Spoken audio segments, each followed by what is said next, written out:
Halo teman-teman, perkenalkan nama aku Danisa Berlianta Sembiring dari Prodi Pendidikan Matematika Stambuk 2021 kelas F. Hari ini aku akan menjelaskan sedikit materi mengenai aliran rekonstruksionisme filsafat pendidikan. Nah, kita mulai aja ya. Yang pertama itu latar belakang dari munculnya aliran rekonstruksionisme ini. Nah, rekonstruksionisme ini dipelopori oleh George Kahn dan Harold Brooke pada tahun 1930 yang ingin membangun masyarakat baru, masyarakat pantas, dan masyarakat yang adil. Rekonstruksionisme ini merupakan kelanjutan dari gerakan progresivisme.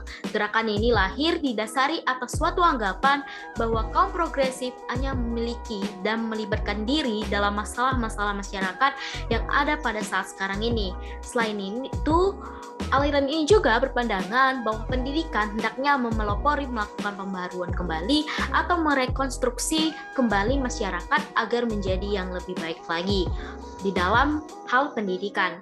Yang kedua, ada pengertian rekonstruksionisme. Nah, kata rekonstruksionisme ini berasal dari bahasa Inggris, yaitu reconstruct, yang berarti menyusun kembali. Nah, dalam konteks filsafat pendidikan, aliran rekonstruksionisme ini merupakan suatu aliran yang berusaha merombak tata susunan lama dan membangun tata susunan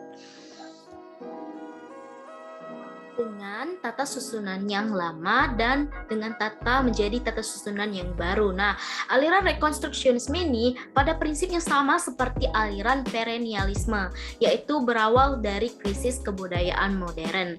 Nah, jadi menurut Muhammad Norsyam, kedua aliran tersebut memandang bahwa keadaan sekarang merupakan zaman yang mempunyai kebudayaan yang terganggu oleh kehancuran, kebingungan, dan kesimpang-siuran.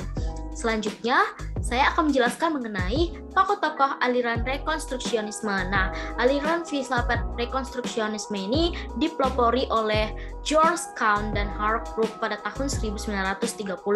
Nah, mereka ini bermaksud untuk membangun masyarakat baru, masyarakat yang adil, dan masyarakat yang pantas. Ide gagasan mereka ini secara luas dipengaruhi oleh pemikiran progresif Dewey, dan ini menjelaskan mengapa aliran rekonstruksionisme ini memiliki landasan filsafat pragmatisme. Meskipun mereka banyak terinspirasi, pemikiran Theodor Bramel, khususnya dengan beberapa karya filsafat pendidikannya ini, itulah yang paling utama yang mempengaruhi George Kahn dan Harold Brooke ini membentuk aliran rekonstruksionisme. Selanjutnya ada teori pendidikan rekonstruksionisme. Nah, teori pendidikan rekonstruksionisme ini dibuat oleh Bramel.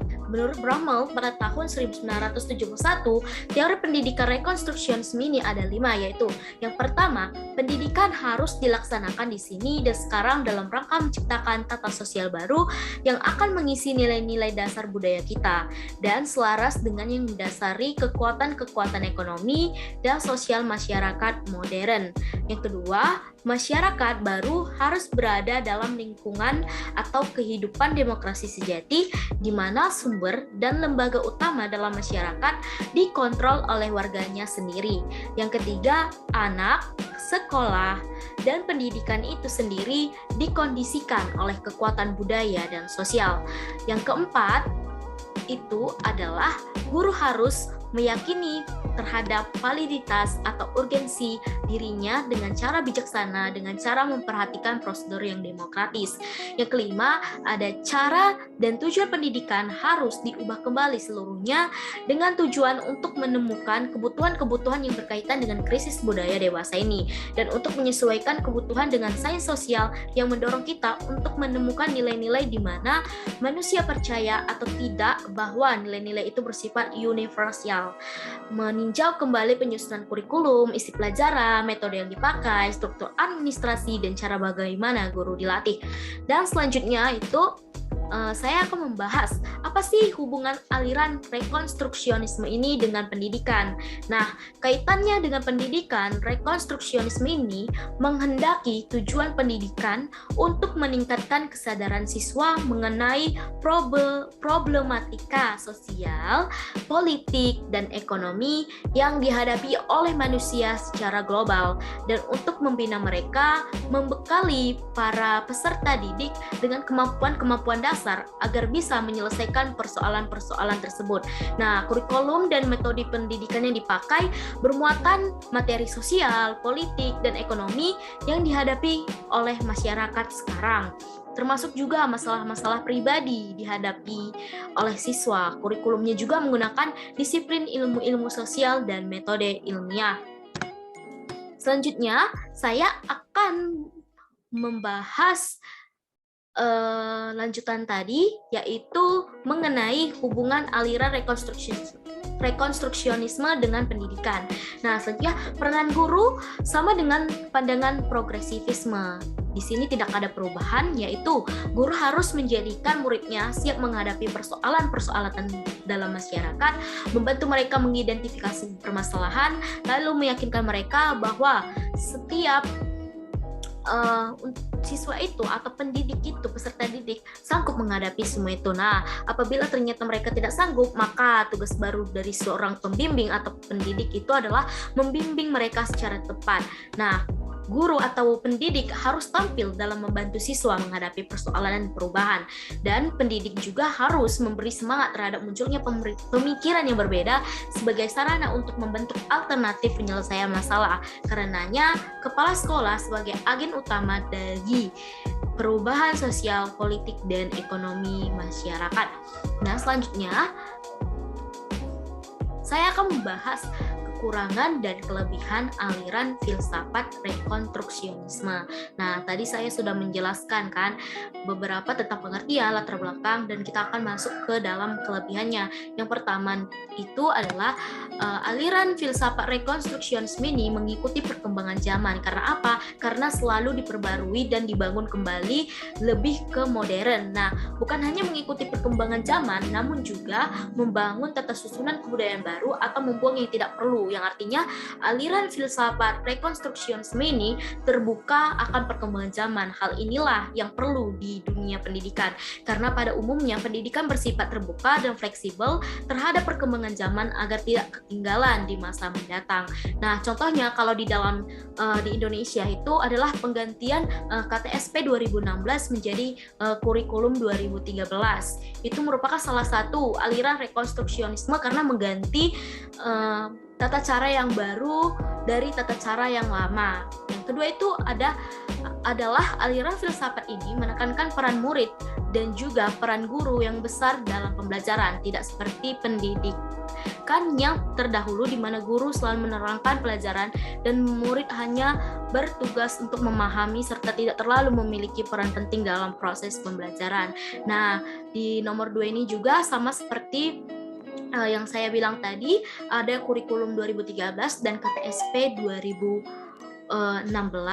Di KTSP mungkin kita disuruh untuk memahami dan jarang untuk berkomunikasi atau jarang untuk mengembangkan diri kita dalam proses pembelajaran, melibatkan diri peserta didik dalam proses pembelajaran. Tapi pada kurikulum 2013, siswa diajak juga untuk berlangsung dalam proses pembelajaran, yaitu aktif dalam berdiskusi, dan itu lebih bagus daripada hanya siswa memahami pembelajaran yang diterima dari guru. Nah, yang ketiga, aliran filsafat rekonstruksionisme ini juga menekankan peserta didik agar terbuka kepada lingkungan sosialnya dan juga membahas akan masalah sosial di lingkungan masyarakatnya. Dan yang keempat, tidak tertutup dan terbuka akan adanya perkembangan zaman yang signifikan, juga mengharapkan peserta didik untuk selalu siap menghadapi perubahan zaman yang serba canggih dan penuh dengan teknologi baru. Nah, ini juga merupakan dampak atau kelebihannya. Karena apa? Karena aliran rekonstruksionisme ini sudah biasa untuk mengikuti perkembangan-perkembangan zaman dari atau rekonstruksi dari perkembangan zaman yang dulu.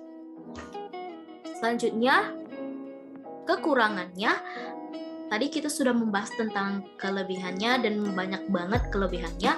Yang kekurangannya itu yang pertama, aliran filsafat ini terlalu berfokus kepada sosial, yang artinya aliran filsafat ini terlalu berfokus kepada memperdalam ilmu sosial peserta didik dan mungkin malah mengorbankan ilmu pengetahuan lain seperti ilmu pengetahuan alam, sains. Padahal ilmu sains ini juga sangat penting di masyarakat kita. Walau mengajarkan pemahaman sosial dan toleransi itu penting, mempelajari sains juga sama pentingnya. Aliran ini mungkin cocok bagi yang ingin mempelajari sosial lebih dalam, tapi tidak untuk keseluruhan aspek pendidikan, semua harus seimbang. Nah, ini adalah salah satu kekurangannya, karena kelebihannya tadi adalah dia mampu untuk meningkatkan pengetahuan sosial peserta didik, sedangkan bisa saja pengetahuan sains atau pengetahuan dalam misalnya contohnya ilmu pengetahuan alam dan matematika yang berhubungan dengan sains akan berkurang atau akan menurun. Yang kedua itu, aliran ini memungkinkan masuknya politik ke dalam pembelajaran. Dalam hal ini bermaksud kurang baik, ada beberapa hal yang seharusnya tidak perlu dipelajari pada sistem pembelajaran. Keikutcampuran politik kotor dapat menyebabkan terganggunya kelancaran dalam pendidikan. Kedua hal ini harus dipisahkan dan harus difokuskan kepada pembelajaran lainnya seperti membangun karakter siswa.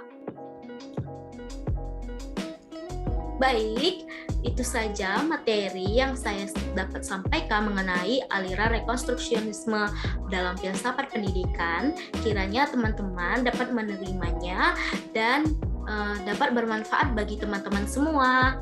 Jika ada salah kata dalam materi ini, saya mohon maaf dan jangan lupa untuk komen, like, dan subscribe YouTube aku. Terima kasih semuanya. Bye-bye.